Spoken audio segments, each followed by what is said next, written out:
سورہ واقعہ اور سورہ انا انزلنا.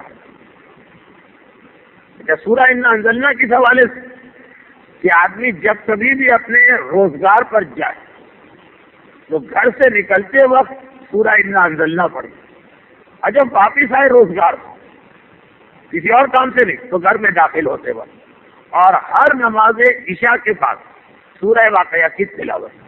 بڑی تاکید ہے اس کی معصومین کی جانب سے.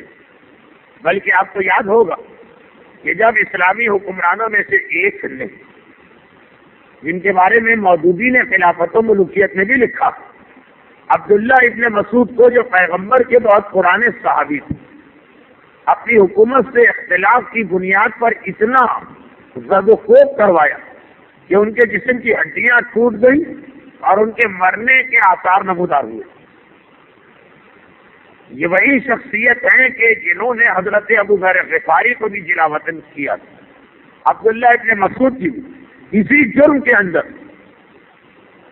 ان کی پٹائی کی گئی یا زد و کوب کیا گیا کہ وہ حکومتی خزانے کے اس استعمال پر صدائے احتجاج بلند کر رہے تھے کہ جو استعمال یہ طے کے کیا جاتا کہ آج بیت المال ہمارے ہاتھ میں آ گیا، ہم اسے شیر مادر کی طرح استعمال کریں گے، کسی کو کوئی حق نہیں ہے بولنے کا.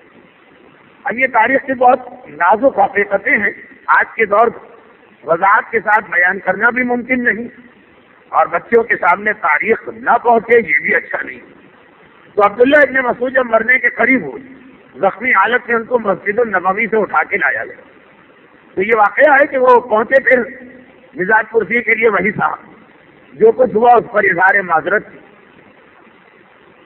ہزارہ سال گزر جانے کے باوجود سیاست ایک ایسی چیز ہے کہ وہی باتیں گھوم پھر کے آتی ہیں.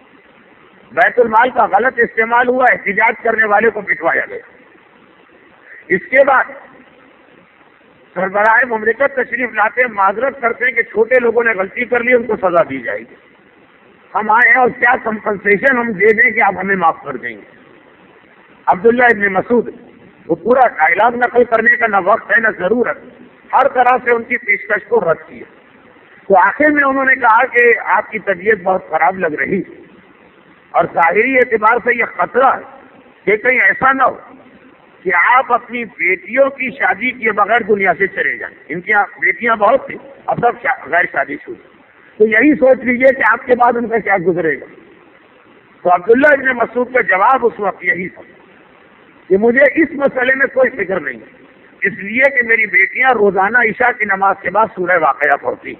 چنانچہ یہ مسئلہ تم کو کبھی پیش ہی نہیں آئے گا کہ باپ مر گیا، بھائی ہے نہیں، گھر کا گزارا کیسے.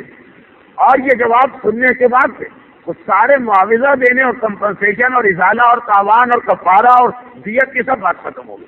یعنی پیغمبر کی اتنی مشہور حدیث تھی کہ جہاں یہ بات چھیڑ دی ایک مرتبہ بس سامنے والا بھی سمجھ گئے کہ اب اس کے بعد بات کرنا بیکار ہے. سورہ واقعہ نہیں، ایک خزانہ ہے گویا اس خاندان کے ہاتھ میں. تو یہ سورہ واقعہ کی مسلسل تلاوت نماز عشاء کے بعد، البتہ مشہور اسی طرح سے اور فوائد بھی اسی طرح سے، لیکن آغا مرشی نجفی جو وصیت نامہ پڑھنے کے قابل، ایک مرج وقت کا وصیت نامہ، لیکن ایک عجیب انداز ہے اس وصیت نامے کا. انسان خالی وصیت نامہ پڑھ کے ایک مرتبہ اس کا دل ہل جاتا. ایسی معرفت، ایسی محبت اہل بیت اور ایسا اس کے اندر مولائیت کا اظہار. تو اس میں یہ ہے کہ میں وصیت کرتا ہوں نماز مغرب کے بعد سورہ واقعہ پڑھا کروں.